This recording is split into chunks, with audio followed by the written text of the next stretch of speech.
નમસ્કાર વિદ્યાર્થી મિત્રો, ધોરણ 12ના ચેપ્ટર 7માં આજે આપણે સ્વાધ્યાયના દાખલા લઈએ છીએ. છેલ્લા લેક્ચરની અંદર ઉદાહરણના દાખલા પૂર્ણ કર્યા હતા. જો મિત્રો, એક વસ્તુ યાદ રાખવી પડશે કે ઉદાહરણના દાખલા હોય કે સ્વાધ્યાયના, આપણને થિયરી કમ્પ્લીટ આવડતી હોવી જોઈએ. એનું દરેક સૂત્ર આવડતું હોવું જોઈએ તો જ દાખલા ગણી શકીએ છીએ. સ્વાધ્યાયના દાખલા એકદમ સરળ છે, પણ એ ત્યારે જ સરળ થાય કે જ્યારે આપણને આપેલ રકમના આધારે કયું સૂત્ર પસંદ કરવું અને એ સૂત્ર શું બને છે એ ખ્યાલ હોવો જોઈએ. તો આજે આપણે સ્વાધ્યાયના દાખલા સ્ટાર્ટ કરીએ છીએ. સ્વાધ્યાયનો પ્રથમ દાખલો છે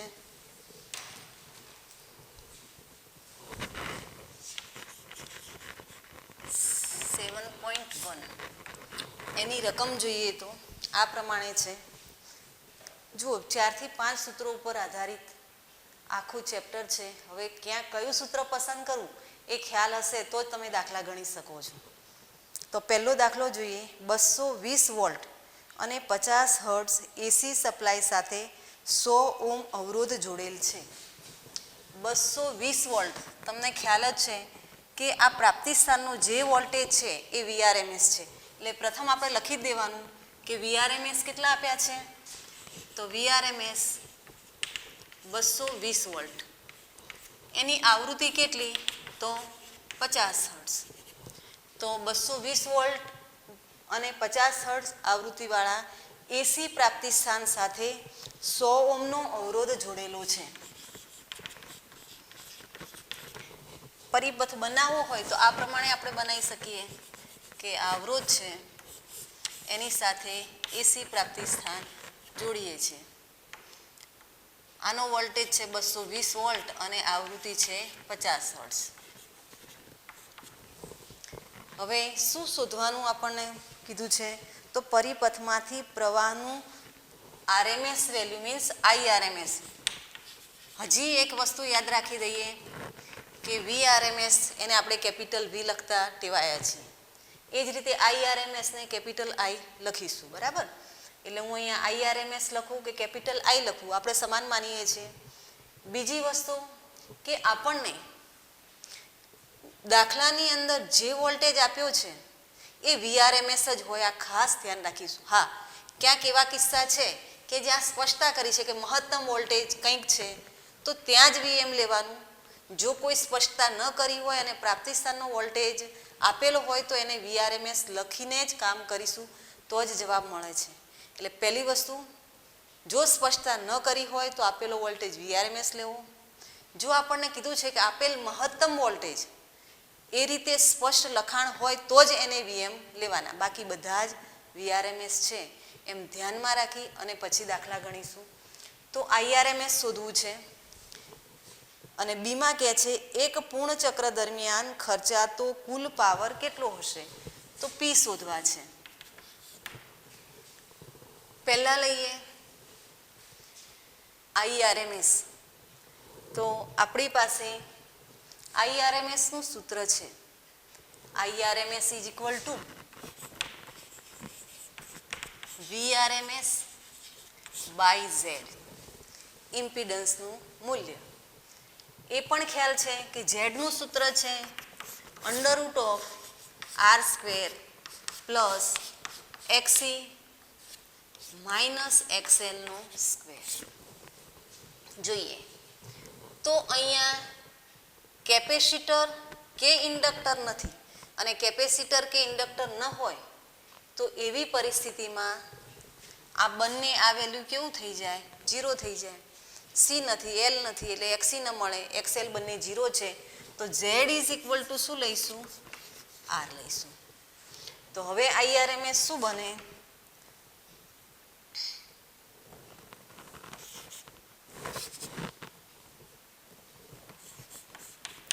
અહીં Z બરાબર શું થાય છે, R.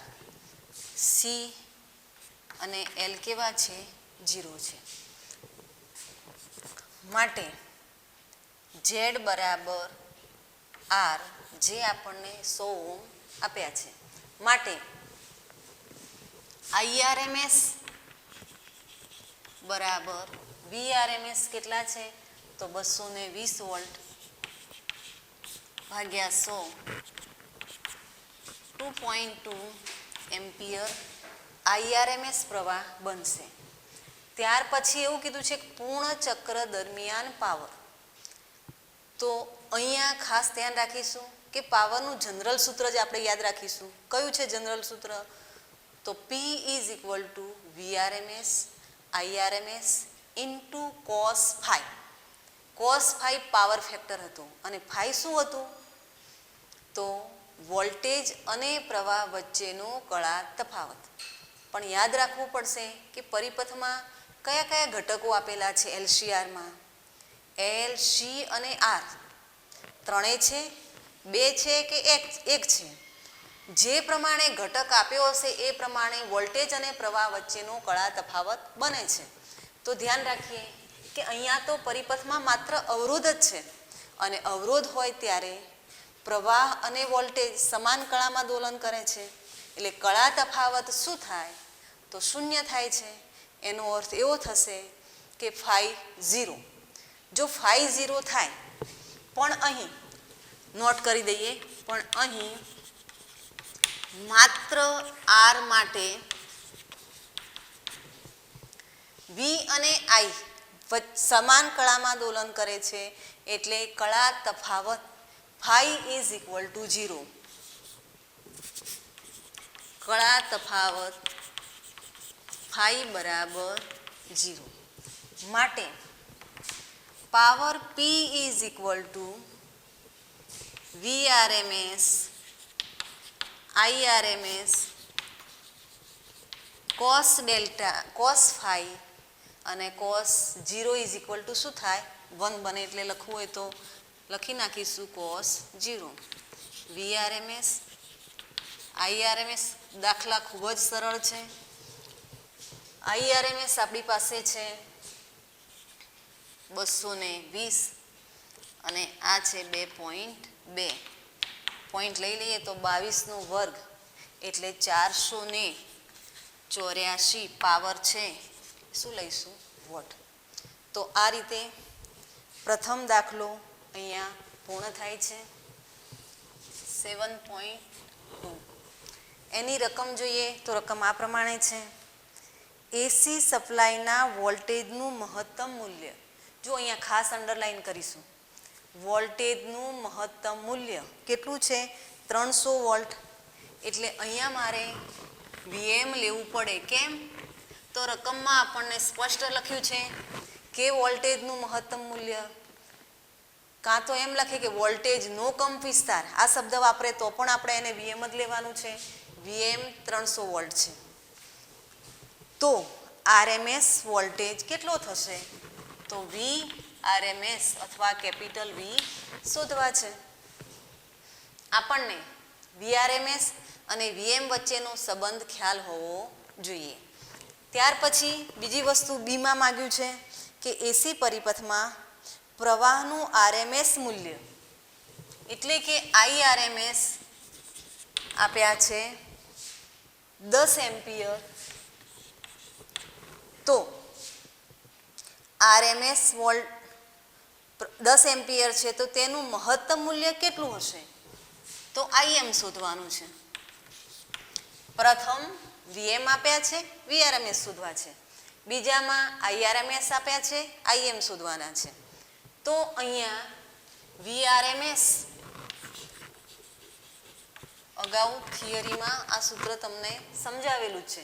તો VRMS બરાબર VM અપોન √2 બને. જુઓ તો VM તમારી પાસે છે 300 અને √2 નું વેલ્યુ થાય 1.414. ગણતરી કરવા માટે કેલ્સીનો ઉપયોગ કરીશું.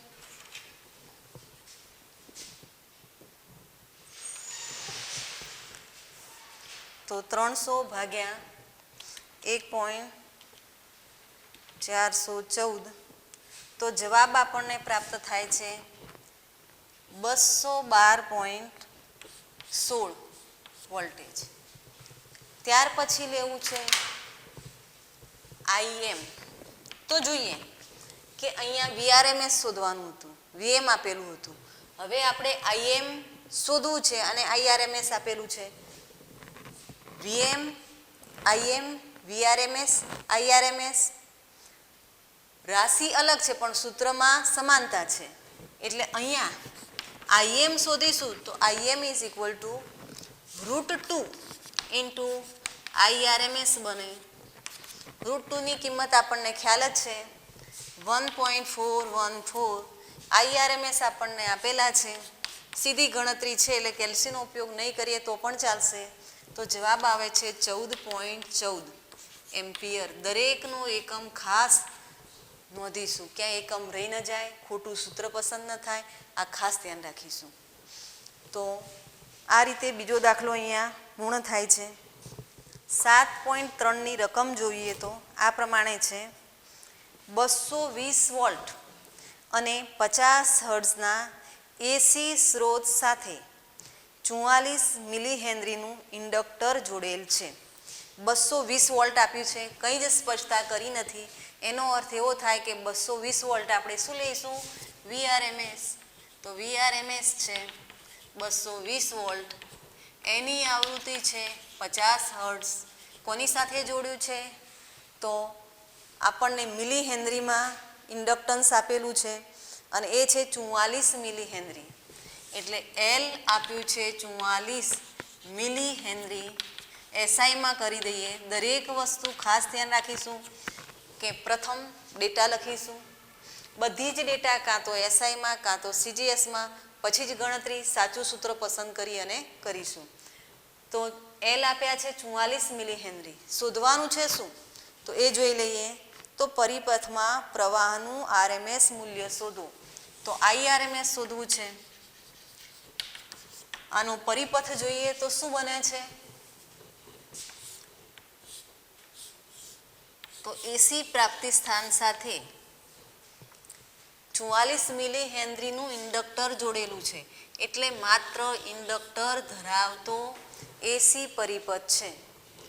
આ એલ છે અને અહીંયા આપણને આપેલા છે 220 વોલ્ટ અને 50 હર્ટ્ઝ આવૃત્તિનું એસી પ્રાપ્તિ સ્થાન છે. આઈઆરએમએસ શોધવા હોય તો સૂત્ર અગાઉ પ્રથમ દાખલાની અંદર આપણે લીધેલું જ છે. સૂત્ર શું બનશે? તો IRMS is equal to VRMS upon Z. Z શું હતું? તો સૂત્ર આવડતું હોવું જોઈએ. R square plus XC minus એક્સએલનો સ્ક્વેર.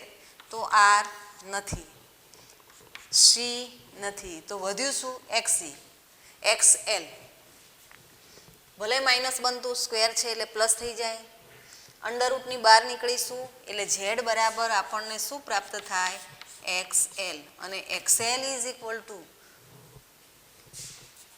Omega L. ઇન્ડક્ટરનો અસરકારક અવરોધ અથવા ઇન્ડક્ટિવ રિએક્ટન્સ ઓમેગા એલ શોધવું છે. પછી જ આપણે આઈઆરએમએસ શોધી શકીશું.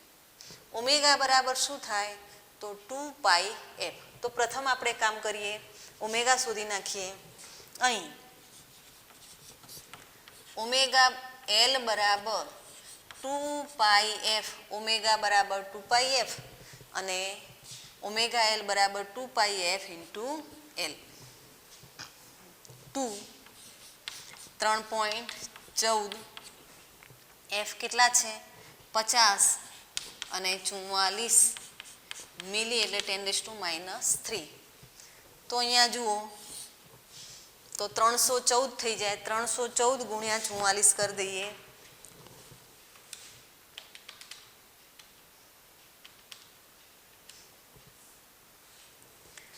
તો 13,816 અને 10⁻³ તો છે જ. ચાલુ રાખીએ. બરાબર. જુઓ અહીંયા મેં ઓમેગા એલ શોધ્યા છે એટલે એકમ શું લખીશું? ઓમ લખીશું. માટે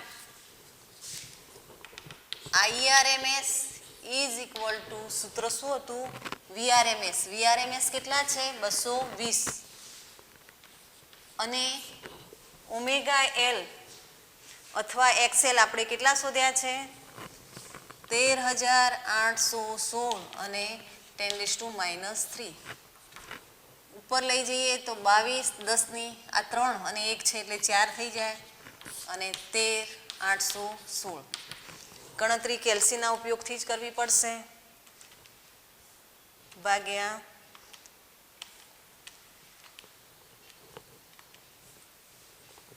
તો જવાબ આવે છે 0.00159 આપણે 10⁴ છે એટલે 15.9 એમ્પિયર લખી શકીશું તો આ આપણો જવાબ છે જવાબ આવી જાય છે ત્યાર પછી સ્વાધ્યાયનું 7.4 જોઈએ તો એની રકમ આ પ્રમાણે છે 110 વોલ્ટ અને 60 હર્ટ્ઝના એસી સ્ત્રોત સાથે એટલે અહીંયા VRMS 110 છે VRMS 110 આવૃત્તિ 60 હર્ટ્ઝ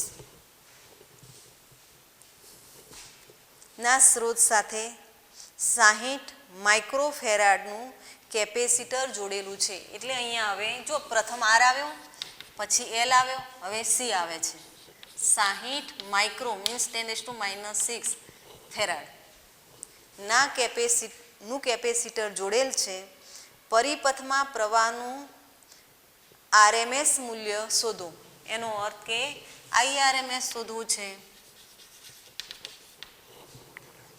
તો પરિપથ જોઈએ તો કેવો બનશે કેપેસિટર છે એનું કેપેસિટન્સ આપણને આપેલું છે આ છે એસી પ્રાપ્તિ સ્થાન જેનું VRMS 110 અને આવૃત્તિ છે 60 હર્ટ્ઝ C છે 60 માઇક્રો ફેરાડ છે IRMS શોધવું હોય તો IRMS is equal to VRMS upon Z નું સૂત્ર ખ્યાલ છે √R² plus XC minus XL square whole square XC minus XL whole square થાય હવે R નથી L નથી એનો અર્થ કે Z is equal to √XC નો સ્ક્વેર તો Z બરાબર શું બનશે અહીં Z બરાબર XC અને XC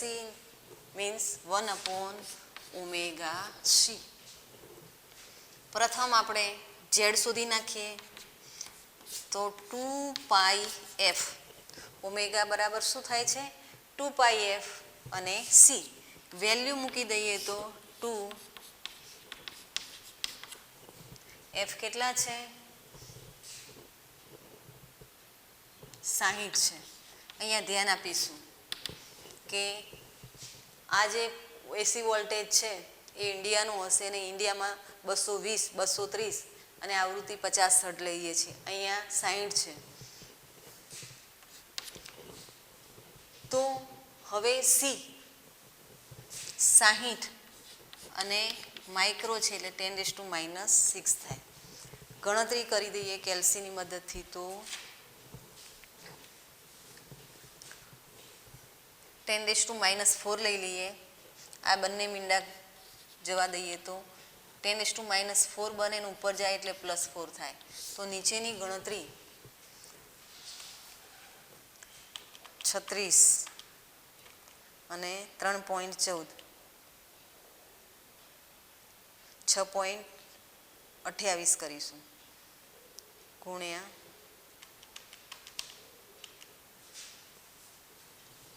તો 226.08 ભાગ્યા 226.08 તો Z આપણને પ્રાપ્ત થાય છે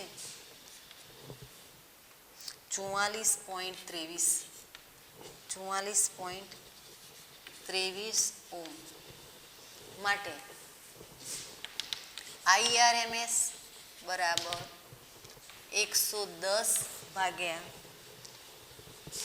44.23 આની ગણતરી પણ લઈ લઈએ સાથે તો 110 ભાગ્યા 44.23 તો જવાબ આવે છે 2.486 એટલે 2.9 લખવું હોય તો 49 લખી શકાય 49 પ્રવાહ છે એટલે એમ્પિયર તો 7.4નો જવાબ પણ આપણને પ્રાપ્ત થઈ જાય છે 2.49 એમ્પિયર ત્યાર પછી આગળ જોઈએ તો 5 હવે આમાં આપણે 7.3 અને 7.4નો સપોર્ટ લઈ અને ગણવાનો છે રકમમાં આપણને આ પ્રમાણે કહે છે કે સ્વાધ્યાયના 7.3 અને 7.4માં એક પૂર્ણ ચક્ર દરમિયાન દરેક પરિપથમાં શોષાતો ચોખ્ખો પાવર કેટલો હશે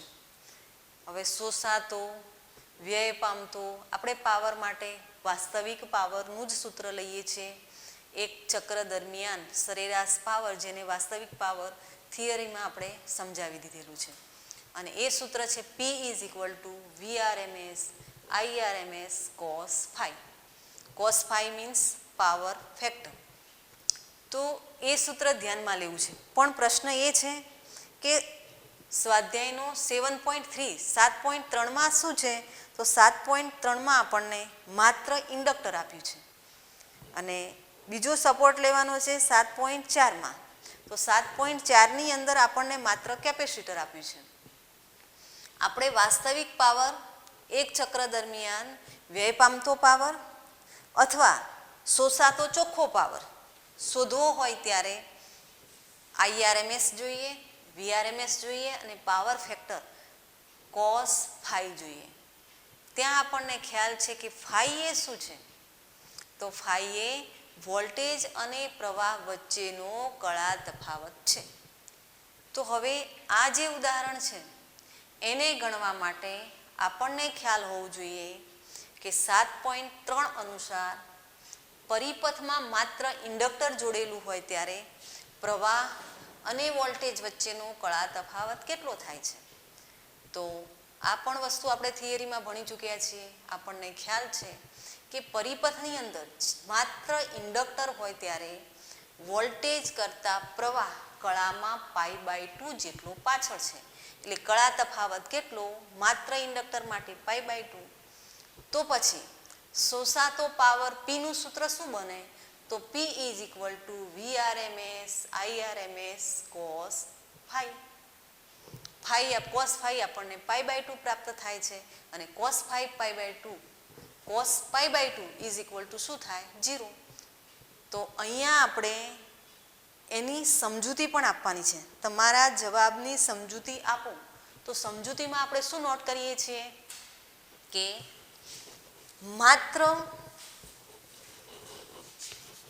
માત્ર એલમાં આ તમારે ચોપડાની અંદર નોંધ કરી દેવાની માત્ર એલમાં પ્રવાહ એ વોલ્ટેજ કરતાં કળામાં π/2 જેટલો પાછળ છે એટલે વોલ્ટેજ અને પ્રવાહ વચ્ચેનો કળા તફાવત phi = π/2 બને માત્ર ઇન્ડક્ટર ધરાવતા એસી પરિપથમાં તો શોષાતો power P = VRMS IRMS cos phi સૂત્ર અનુસાર અહીંયા VRMS IRMS આગળથી લઈ શકાય પણ વેલ્યુની જરૂરિયાત છે જ નહીં અહીંયા સીધું 0 થઈ જાય છે એટલે વેલ્યુ નહીં મૂકીએ તો પણ ચાલશે cos π/2 એટલે જવાબ શું થાય અહીંયા વોટલેસ પ્રવાહ પસાર થાય છે એ પણ તમને થિયરીની અંદર સમજાવી દીધું છે ચલો એ જ રીતે 7.4નો સહારો લઈએ તો માત્ર સી ધરાવતા એસી પરિપથમાં વોલ્ટેજ કરતાં પ્રવાહ કળામાં π/2 જેટલો આગળ છે આ વસ્તુ નોટ કરી દેવાની જો પ્રવાહ π/2 જેટલો આગળ હોય તો વોલ્ટેજ અને પ્રવાહ વચ્ચેનો કળા તફાવત phi બરાબર શું થાય તો phi બરાબર π/2 તો શોષાતો પાવરનો વ્યય વાસ્તવિક પાવર P = ત્રણેય શબ્દો સમાન છે કોઈ પણ રીતે પૂછાય તો આપણને ખ્યાલ હોવો જોઈએ cos phi VRMS IRMS cos pi by 2. તો અહીંયા પણ વોટલેસ પ્રવાહ પસાર થાય છે, પાવરનો વ્યય શૂન્ય બને છે. તો બંને આ રીતે વસ્તુ આપણે સમજાવી અને પછી નોંધ કરીએ છીએ. સ્વાધ્યાયનો 7.6 દાખલો. L બરાબર 2 હેનરી છે.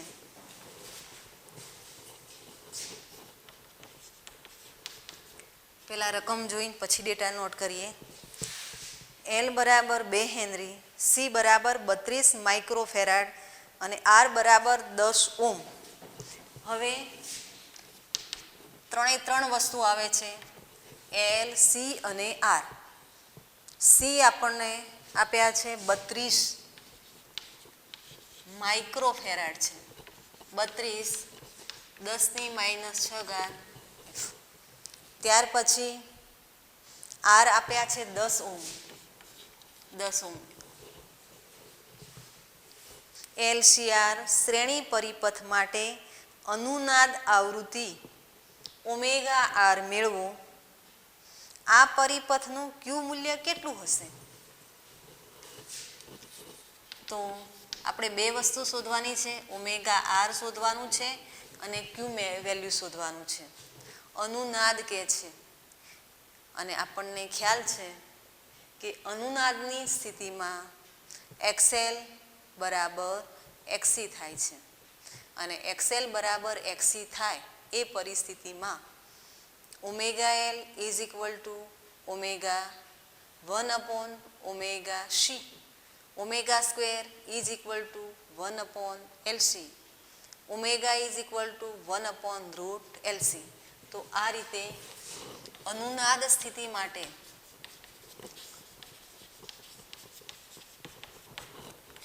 અનુનાદીય રેઝોનન્સ છે એટલે ઓમેગા 0 પણ લખીએ, ઓમેગા R લખીએ, પણ સૂત્ર એક જ છે, omega R is equal to √1/√LC બને. ઓમેગા R, L કેટલા છે? 2. C કેટલા છે? તો 32 અને માઇક્રો છે 10⁻⁶. જુઓ 32 64, અંડરરૂટની બહાર નીકળીએ તો 1/8 બની જાય. 10⁻⁶ છે, જ્યાં કેલ્સીની જરૂરિયાત ન હોય ત્યાં સીધી ગણતરી કરવી. 10⁻⁶ છે, બહાર નીકળીશું એટલે 10⁻³ થાય. ઉપર લઈ જઈએ તો 10⁻³ બનશે. આની ગણતરી જોઈએ તો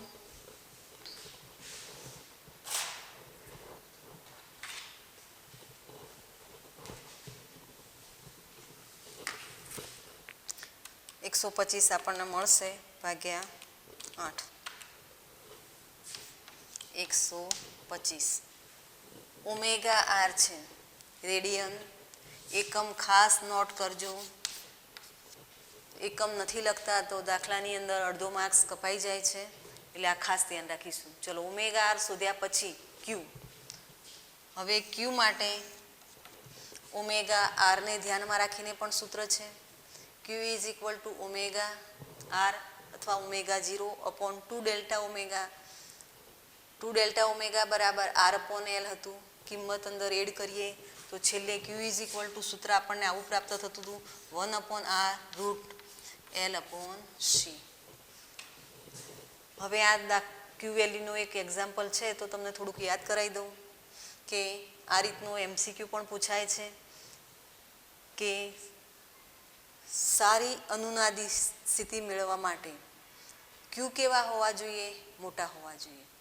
અને Qને મોટા બનાવવા માટે R, L અને C એના ત્રણના વેલ્યુ આપણને આપેલા હશે. તો આપણે R, L અને C કેવા પસંદ કરીશું? અલગ અલગ વેલ્યુ આપેલા હશે તો R, L અને C કેવા પસંદ કરીએ કે જેથી આપણને Q મોટા પ્રાપ્ત થાય?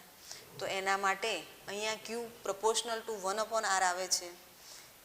તો R, Qને મોટા બનાવવા માટે નાના પસંદ કરવા પડશે. આ L મોટા પસંદ કરીશું અને C કેવા પસંદ કરીશું? નાના પસંદ કરીશું. કારણ કે Q એ શું બતાવે છે? અનુનાદીએ જે ગ્રાફ છે આઈ વિરુદ્ધ ઓમેગા એમાં આલેખની તીક્ષ્ણતા બતાવે છે અને આલેખ જેમ ક્યુ મોટા એમ આલેખ તીક્ષ્ણ બને. અને એવું ક્યારે શક્ય બને છે? તો આપણે આર, એલ અને સી કેવા પસંદ કરીએ છીએ એના ઉપર આધાર રાખશે. બરાબર? તો આ રીતે એક એમસીક્યુ પણ આપણે યાદ કરી શકીએ. હાલ આપણે આની ગણતરી કરવી છે તો વેલ્યુ મૂકી દઈએ. 1/r એટલે 10 છે, એલ 2 છે અને સી 32 10 - 6 અહીંયા 16 બનાવી દઈએ. ઉપર લઈ જઈએ અને રૂટમાંથી બહાર નીકળીશું તો બનશે 10 - 3 10 12 છે અને નીચે 16 છે. રૂટમાંથી બહાર નીકળીશું તો 4 આવશે. તો 100/4 25. તો ક્યુ આપણને પ્રાપ્ત થાય છે 25. તો ઓમેગા આર અનુનાદીય કોણીય આવૃત્તિ અને ક્યુ બંનેના વેલ્યુ આપણને પ્રાપ્ત થઈ જાય છે. ખ્યાલ હોવો જોઈએ કે ક્યુ ફેક્ટર એ એકમ રહિત છે એટલે એકમ આવશે નહીં. 25 મિલી હેનરી ઇન્ડક્ટર સાથે 30 માઇક્રોફેરાડનું સંપૂર્ણ વિદ્યુત ભારિત કેપેસિટર જોડેલ છે. 27 મિલી હેનરી, એલ બરાબર 27 મિલી 10 - 3 હેનરી. અને કેપેસિટર કેવું છે? તો કેપેસિટરનું વેલ્યુ છે 30 માઇક્રોફેરાડ છે. 30 માઇક્રો 10 - 6 અને એફ. કેપેસિટર જોડેલ છે તો પરિપથમાં થતા મુક્ત દોલનોની કોણીય આવૃત્તિ કેટલી થાય? પહેલી વસ્તુ કે આ કયો પરિપથ છે? એલસી દોલક પરિપથ છે. અહીંયા ઇન્ડક્ટર મૂકી દઈએ, અહીંયા કેપેસિટર મૂકી દઈએ, એલ અને સી. તો અહીંયા આપણે એવી કલ્પના કરી હતી આદર્શ પરિસ્થિતિમાં કે પરિપથમાં અવરોધ નથી અને પરિપથમાં અવરોધ ન હોય તો શું થાય? કેપેસિટર સાથે જ્યારે ઇન્ડક્ટર જોડીએ છીએ, સંપૂર્ણ ચાર્જ કરેલા કેપેસિટર સાથે ઇન્ડક્ટર જોડીએ છીએ ત્યારે કેપેસિટર પોતે ડિસ્ચાર્જ થાય છે એટલે એની વિદ્યુત ઉર્જા ઘટે છે અને સામે ઇન્ડક્ટરની અંદર ચુંબકીય ઉર્જા સ્વરૂપે સંગ્રહ પામે છે એટલે ઉર્જાનો વ્યય થતો નથી. એટલે આ જે દોલનો છે સરળ આવર્ત ગતિ જેવા છે અને સરળ આવર્ત ગતિના વિકલ સમીકરણ સાથે સરખાવ્યા પછી આપણે આની આવૃત્તિનું સૂત્ર મેળવ્યું હતું અને એ સૂત્ર હતું omega is equal to 1/√LC. તો ઓમેગા બરાબર 1, એલ કેટલા લઈશું? 27 10 - 3. સી કેટલા છે? 30 અને 10 - 6. તો અહીંયા એક કામ કરીએ, 30 એટલે 10 - 5 કરી દઈએ એટલે -8 થાય. 27 તરી 81 એટલે રૂટમાં 81 અને 10 9 હતી, એક જાય એટલે 10 8 થાય અને 10 8 બહાર નીકળીએ તો 10 -4 થાય. અંદર જ લઈ લે ચાલો, પછી 12 રૂટ બહાર કાઢીએ તો 9 અને 10 4. 10 4 અને 9 તો 10/9 કરી દઈએ અને 10 3 અલગ રાખીએ. 10/9 એટલે 1.1 કે 11 લખી દઈએ. તો ઓમેગા આપણને કેટલા પ્રાપ્ત થાય છે? 1.11 × 10⁵. ઓમેગાનો એકમ લખીશું રેડિયન/સેકન્ડ. તો આ રીતે આપણને મુક્ત દોલનોની કોણીય આવૃત્તિ પ્રાપ્ત થાય છે.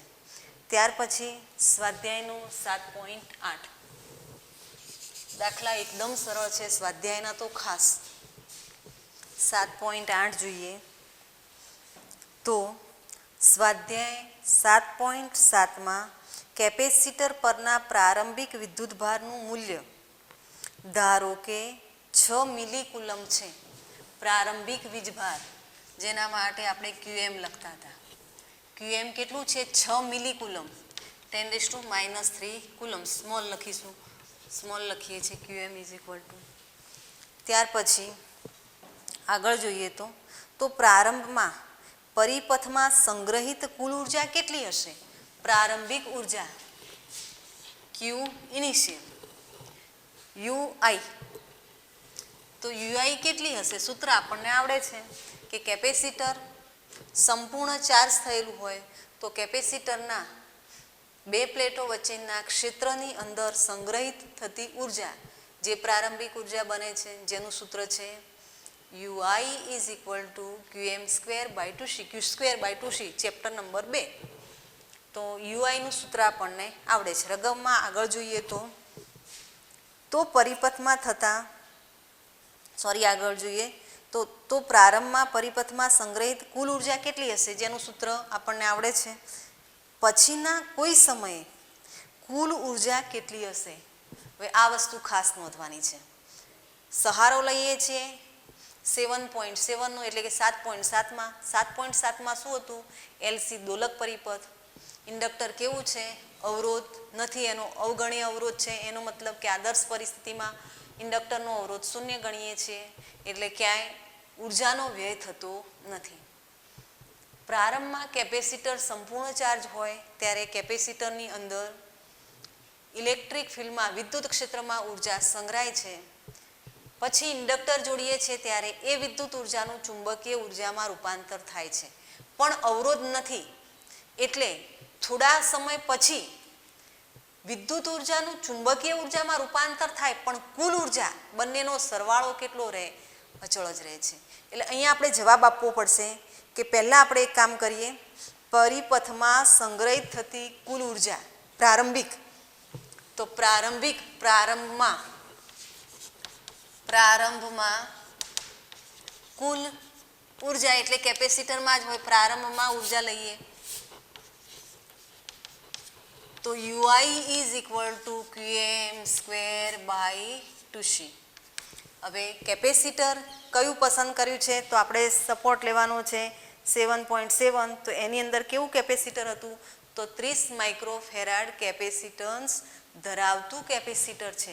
એટલે સી બરાબર કેટલું લઈશું? 30 માઇક્રોફેરાડ. તો આની ગણતરી કરી દઈએ તો 10⁻³ અને એનો વર્ગ લેવાનો છે અને અહીંયા 30 10⁻6 એટલે 5 કરી દઈએ અને 2 તો છે પાછા 36 10⁻⁻6 અને અહીંયા 6 10⁻5 ઉપર લઈ જઈએ 6 તો 0.6 જૂલ થાય. પછી કહે છે કે પછીના કોઈ પણ સમયે કુલ ઉર્જા કેટલી હશે?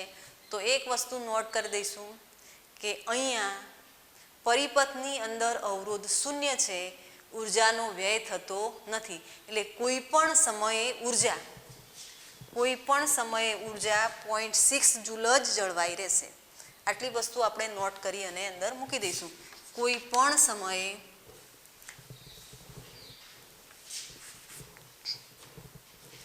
પરિપથનો પરિપથને અવરોધ નથી માટે કોઈ પણ સમયે ઉર્જા અચળ જળવાઈ રહેશે. એટલે કે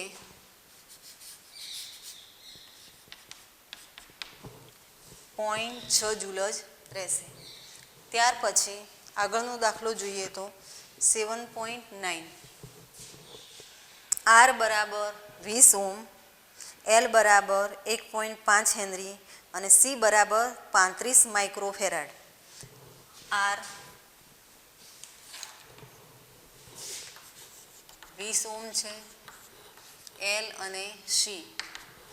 એલ આપણને આપ્યા છે 1.5 હેનરી અને આ 35 માઇક્રોફેરાડ છે. સી કેટલું છે?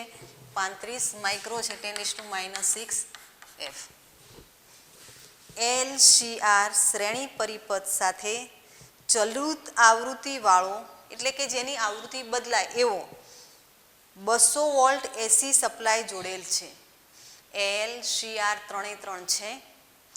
આવા પરિપથ સાથે જેની આવૃત્તિ બદલાતી હોય એવું એસી પ્રાપ્તિ સ્થાન જોડેલ છે અને એ જે એસી પ્રાપ્તિ સ્થાન છે એનો વોલ્ટેજ કેટલો 200 વોલ્ટ એટલે વીઆરએમએસ આપણને કેટલું આપ્યું છે વીઆરએમએસ 200 વોલ્ટ એફ બદલાય છે આગળ રકમમાં જોઈએ તો જ્યારે સપ્લાયની આવૃત્તિ પરિપથની પ્રાકૃતિક આવૃત્તિ જેટલી થાય ખાસ ધ્યાન રાખવું પડશે જો અહીંયા શબ્દોનું જ મહત્વ છે શબ્દ સમજીએ છીએ તો તરત જ સૂત્ર પસંદ કરી શકાય જ્યારે સપ્લાયની આવૃત્તિ પરિપથની પ્રાકૃતિક આવૃત્તિ જેટલી થાય ત્યારે એક પૂર્ણ ચક્ર દરમિયાન પરિપથમાં રૂપાંતર પામતો સરેરાશ પાવર કેટલો હશે પાવર શોધવો છે પી શોધવા છે પણ કઈ પરિસ્થિતિમાં તો સપ્લાયની આવૃત્તિ એ તંત્રની પ્રાકૃતિક આવૃત્તિ જેટલી થાય સપ્લાયની આવૃત્તિ અને તંત્રની પ્રાકૃતિક આવૃત્તિ સમાન બને ત્યારે અનુનાદની પરિસ્થિતિ થાય છે આ વસ્તુ ખાસ ખ્યાલ હોવો જોઈએ અને અનુનાદની ઘટના બને ત્યારે XL = XC Z = R તો અહીંયા નોટ કરીએ શા માટે આ બધી ચર્ચા કરવી પડે છે તો આપણે પાવરનું સૂત્ર એક પૂર્ણ ચક્ર દરમિયાન વાસ્તવિક પાવર શોધવો છે વાસ્તવિક પાવર શોધવો હોય તો સૂત્ર શું જોઈએ IRMS VRMS cos phi VRMS આપ્યા છે પણ IRMS શોધવા પડે ને IRMS શોધવા હોય તો VRMS / Z તો અહીંયા Z શું બને તો ભૂલથી પણ Z = √R² + XC - XL હોલ² ન લેવાય એ ખાસ ધ્યાન રાખીશું એટલે નોટ કરીએ કે અહીં અનુનાદની સ્થિતિ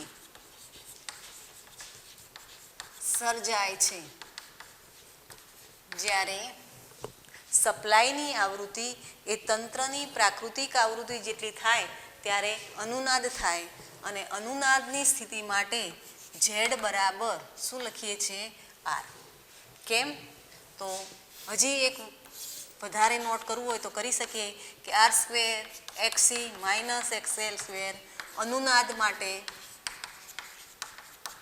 XC બરાબર XL માટે Z બરાબર શું લખાય R તો પ્રથમ આપણે IRMS શોધી કાઢીએ IRMS = VRMS / Z VRMS 200 છે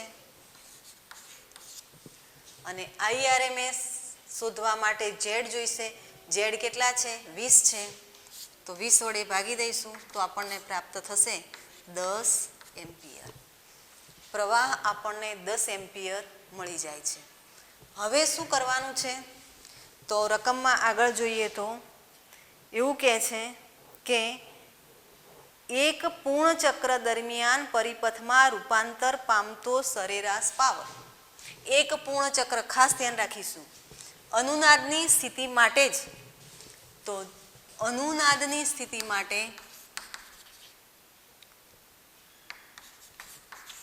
સ્થિતિમાં જ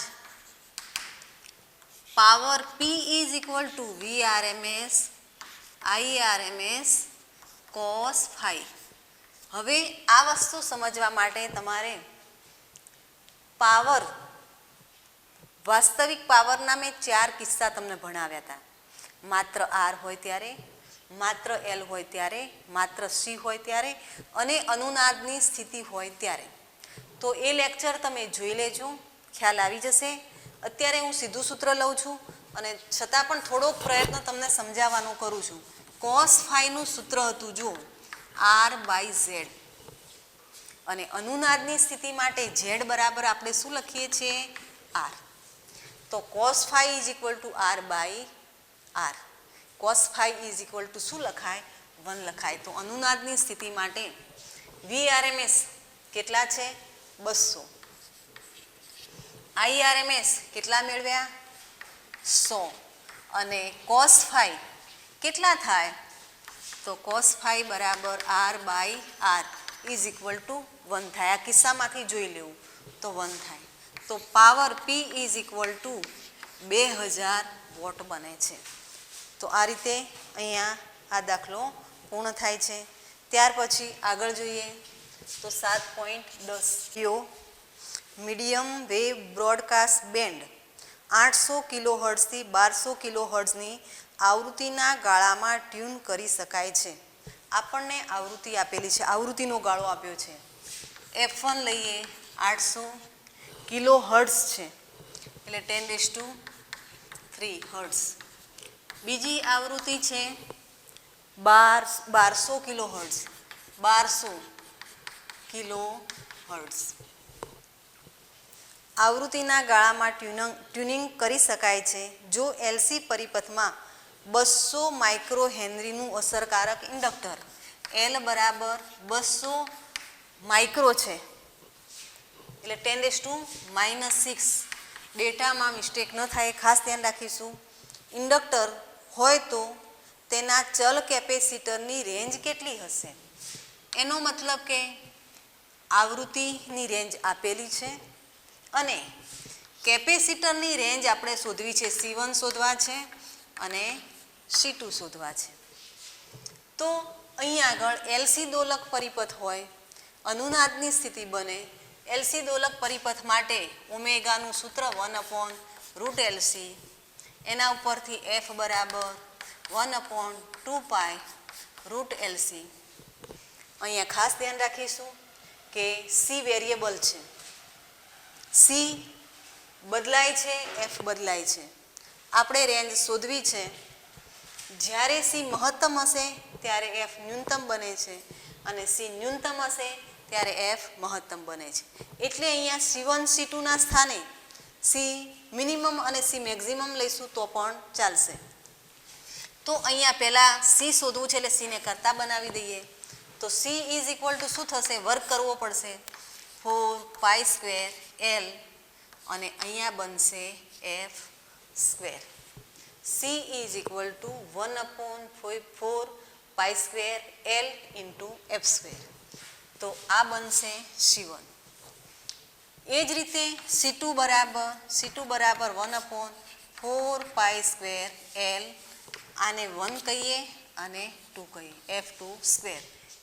વેલ્યુ મૂકી દઈએ તો 4 પાઈ છે 3.14નો વર્ગ, L છે 200 અને માઇક્રો હેનરી છે એટલે 10⁻⁴ લઈ લઈએ અને F1 છે 8 અને 10⁵ કરી દઈએ અને ફરી પાછો એનો વર્ગ થાય એટલે 4/8 કરી દઈએ. 3.14નો વર્ગ પછી આપણે કરી લઈએ છીએ, બરાબર. અને અહીંયા થાય 64. 5 એટલે 10, 10માંથી 4 જાય એટલે 6, ઉપર લઈ જઈએ તો 10⁻⁻6 થાય. હવે આની કેલ્સીની મદદથી ગણતરી કરીએ તો 8 × 3.14 × 3.14 × 64 તો 5048.1152. 10⁻⁻6 5048.1152 એનો વ્યસ્ત કરીએ તો ભાગ્યા 5048.1152 તો આપણને જવાબ પ્રાપ્ત થાય છે 36. 0.000198 મલ્ટીપ્લાય બાય 10⁻⁻6. ગણતરીમાં ખાસ મિસ્ટેક ન થાય એ ધ્યાન રાખીશું. જો અહીંયા 3 અને 3 6 એટલે એક કામ કરીએ 198 આના 6 અને આના 6 10⁻⁻6 કરી દઈએ તો જવાબ મળશે 198 પિકોફેરાડ. તો આ આપણને C1 પ્રાપ્ત થયા. જ્યાં F1 નાના છે ત્યાં C1 મોટા છે એટલે F1 મિનિમમ ત્યાં C1 મેક્સિમમ. ત્યાર પછી C2 લઈએ તો C2 માટે સૂત્ર બનાવી દઈએ. C2 = 1/4π² F². અહીંયા F2 મોટા છે તો C2 કેવા બનશે? મહત્તમ બનશે. ન્યૂનતમ બનશે.